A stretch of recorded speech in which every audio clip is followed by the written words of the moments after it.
না এটা আনিশার না, এটা মিলাই দেখছি আমি। আনিশারটা আমাদের ফুল আছে, এটা প্লেন।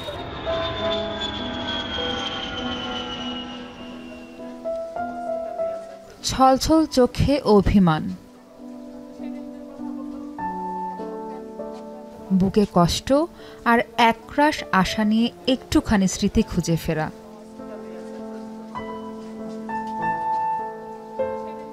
এভাবেই উত্তরার মাইলস্টোন স্কুলের সামনে ঘুরে বেড়াচ্ছে নিহতের স্বজনরা।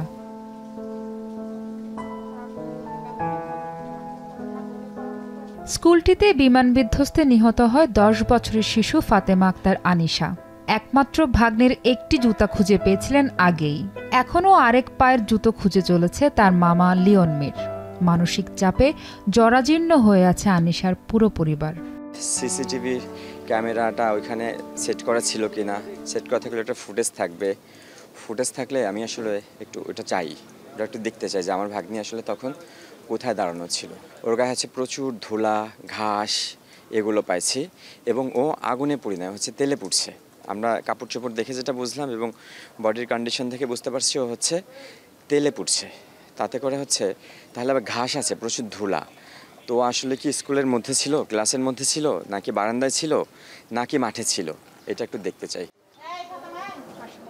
কেবল হতাহতদের স্বজনরা নয়, শিক্ষক শিক্ষার্থী সহ সব অভিভাবকরা রয়েছে মারাত্মক মানসিক চাপে। একসময় যে শিশুরা কাগজের প্লেন বানিয়ে খেলতো, নীল আকাশের প্লেনের সঙ্গে শিশুরা দৌড়ে বেড়াতো, আর এখন প্লেনের শব্দ শুনলেই ভয় আটকে উঠছে মাইলস্টোনের কোমলমতি শিশুরা। এমনিতে ও ভয় পায়, কিন্তু এই ঘটনার পর থেকে আরেকটু বেশি ভয় পায়। তারপর আমাদের ওই দিক থেকে একটু বিমান চাই বেশি, তো শব্দ শুনলেও ভয় পায়। দোয়া করি তারা ভালো থাকুক, বাবা মার ধৈর্য দেখ সহ্য করার মতন। প্রাপ্তবয়স্করাই কখনো কখনো মানসিক চাপ সামলে উঠতে পারেন না। সেখানে সবেমাত্র যাদের জীবন শুরু, তারা কেমন করে সামলে উঠবে এই মানসিক যন্ত্রণা?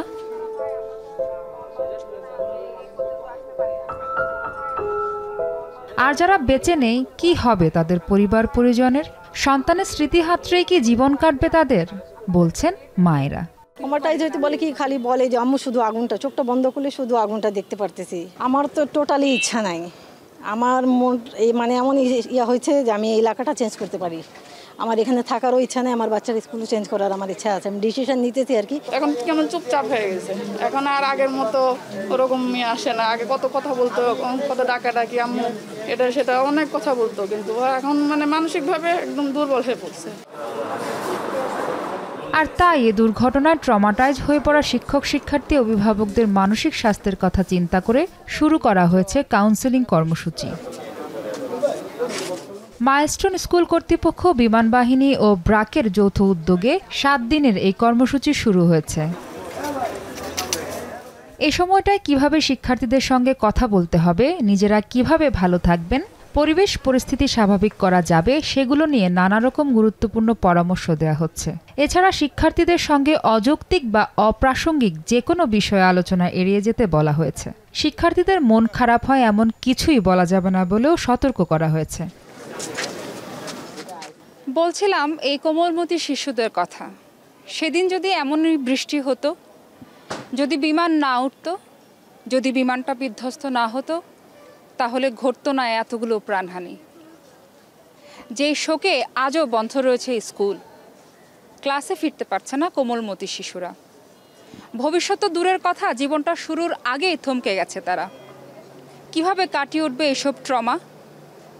তার জন্য সহযোগিতা করতে হবে সকলকে, আমাকে এবং আপনাকে। মাহফুজা বৃষ্টি, এখন ঢাকা। শাইনি চুলে এখন হবে সব হেয়ারস্টাইল। সিল্কোর দ্বিগুণ শাইনি চুল প্রতিদিন।